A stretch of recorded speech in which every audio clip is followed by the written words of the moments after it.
Hey everybody, this is Andrew from TS for Tech, and today I wouldn't normally not videotape this. There's lots of bugs out here.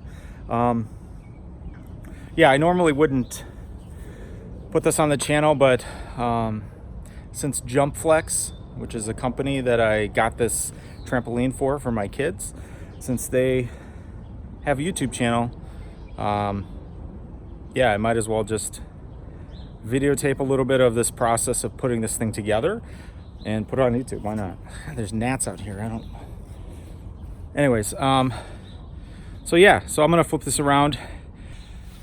So as you can see, I've already started this, and I hadn't planned, I don't think, on, like I just said, this was not, I didn't start out to say I'm gonna record this, but I might as well. So this is the JumpFlex. It's a 15-foot trampoline. It's their biggest one. Got this for my kids for Christmas, and it's been sitting in the garage since Christmas. And this is the area in my yard that I'm actually going to put it, and I'm kind of debating on right now whether I should have got the 15-foot or the 14-foot, just to give myself a little extra room, because this looks like it's going to be tight, but yeah, it should still fit in this area, so we'll see. Right now I got the part of the supports, the circular round part together, and the legs that kind of stick down, and as I kind of go along and get a little bit more of this, I will record a little bit more of the video. So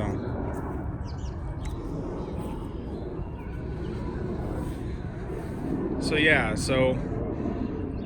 we used to have a play set in this area, and it actually got knocked down when a tree fell in our yard, so I ripped it all out and didn't know what to put here until we got this trampoline. So just at a high level, everything was pretty good with the in the shipping from JumpFlex, except the top of this box got a little bit ripped up and smashed by UPS when it was delivered, but I checked it when it came and nothing had gotten bent or damaged, so that's all right. The one thing I noticed is, like, a lot of these end caps, they're supposed to protect stuff, were all loose in the box, and some of the springs were all loose at the bottom of the box. So yeah, I'm sure it was fine when JumpFlex packed it, but UPS did a number on this because these boxes are pretty heavy. Okay, so the next bit, I had to assemble these vertical upright net support things. The one thing I would say is, and it doesn't affect the actual, sorry, there's a plane overhead. It doesn't affect the function of this, I guess, but there's some marks, and some of these, this foam got squished in the box and shows some impressions of some of the other pieces that were in the box. But I mean, overall everything's fine, I guess. Just some of that looks to have gotten kind of mangled a little bit in the shipping. If I actually paid attention, those get covered up with this. So there's some plastic sleeves that go over them, so never mind my last comment about the things getting messed up, because they're going to be covered up. Yeah. Okay, so far this has been the biggest pain in the butt here. Is trying to put these sleeves on top of the support, the net support posts. I found that kind of keeping them like this, and then kind of straddling it, like, if I'm going to stand like this and and hold it, and then slip the thing over the top and pull with both hands, kind of pinching it between my knees. That's been the best way to keep the foam from sliding down. Otherwise, you're going to have a hell of a time trying to get that thing slipped over there. So just FYI, anybody that's looking at this video that bought one of these things, yeah, so straddle it, hold, pinch it with your knees, and it makes it easier to slide those covers on. Okay, I finally got these things on. Like I was just saying, probably That's the easiest way to slip them on, is kind of just pinch it between your knees and lay them over one of the feet like this, just to kind of keep them angled in the way that you want to put those things on. These little nylon tabs have to be facing out, so outward of the curve, I guess. So just FYI there. Next is putting these on the leg bottom part, so I will start doing that. Following the directions here, it says to put the safety pole, the safety net poles on before this thing is assembled, when it's still on the ground. And I will just tell you, that's a bad idea. This was super hard to do with one person, and I don't really see the benefit of putting it on the ground like this.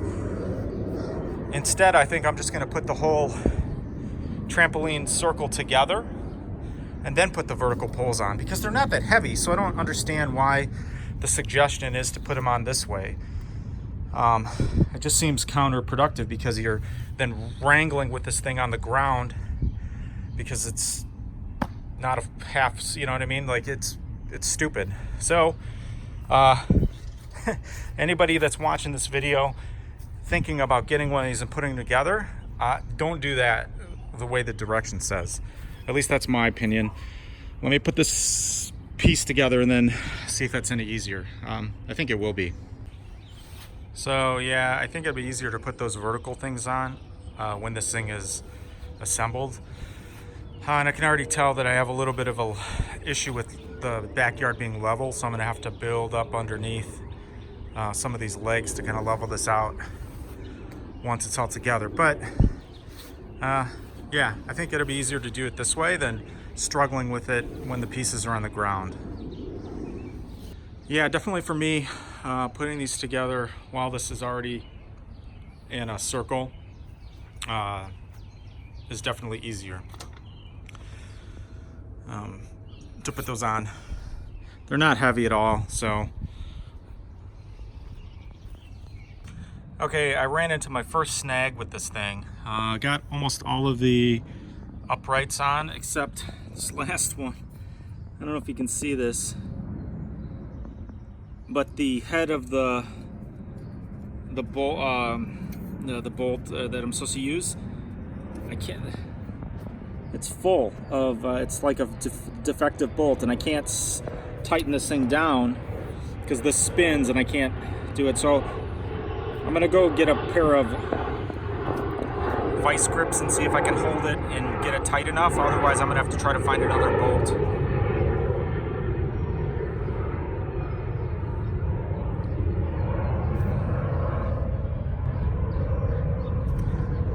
Sorry for the plane noise. That's the one thing I hate about living by O'Hare, is that it's on the weekends. It's constant flights. Anyways, what I was saying is I can't tighten this last bolt because the hex hole is not there. So anyways, see if I can fix this. Okay, yeah, so I was able to use a pair of vice grips to squeeze this enough until it caught and I could tighten it on the other side. So got around the problem. Okay, so I got this all together. It's kind of a pain in the butt. It fell apart once I got all the uprights together because I didn't have somebody to help me. So I had to kind of tie some of the joints together with some bungee cords just to keep it together while I get the springs to put in. So definitely would help if you had another person to assist at this stage, because doing it by yourself, one person, is not gonna really work that well. Okay, so now I have all the springs installed as per the instructions.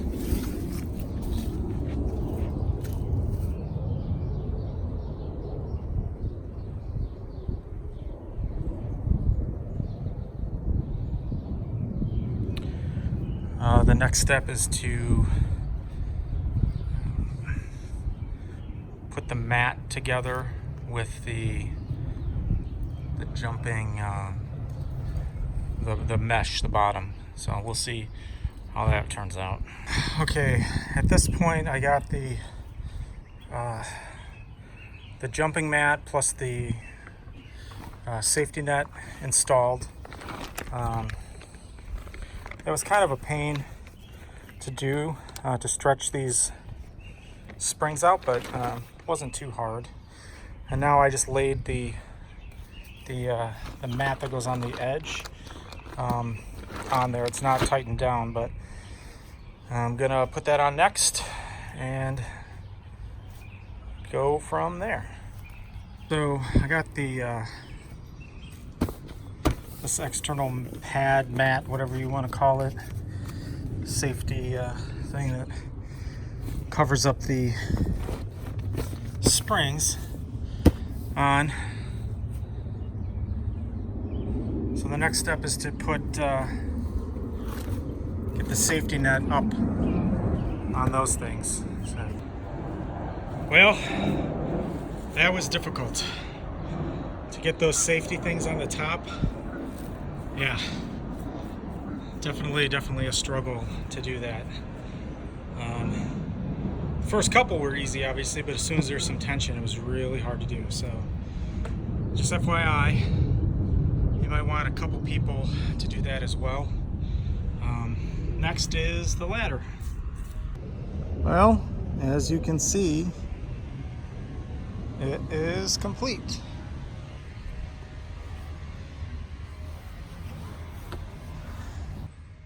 So I did complete. There's some leaves and junk in here, but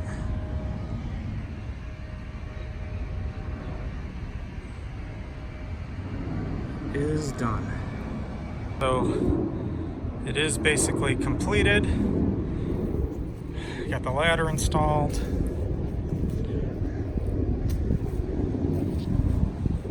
I will have to work to level it out a little bit because this area in my yard is not completely level.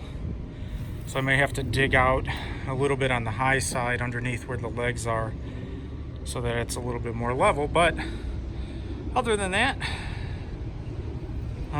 wasn't too bad. Like I said, there were some difficult parts back in the video here, but overall wasn't too difficult. So basically this is done. Took me probably about 3 hours of time to actually put it together and just kind of messing around. It took longer. I took a couple breaks just because my arms got tired trying to put the top pieces on the safety net arms. Like I said, one person on a ladder, it's hard to do. But all in all, my kids were out here a little bit earlier, jumping around for a couple hours, and they enjoy it, and it seems to work pretty well.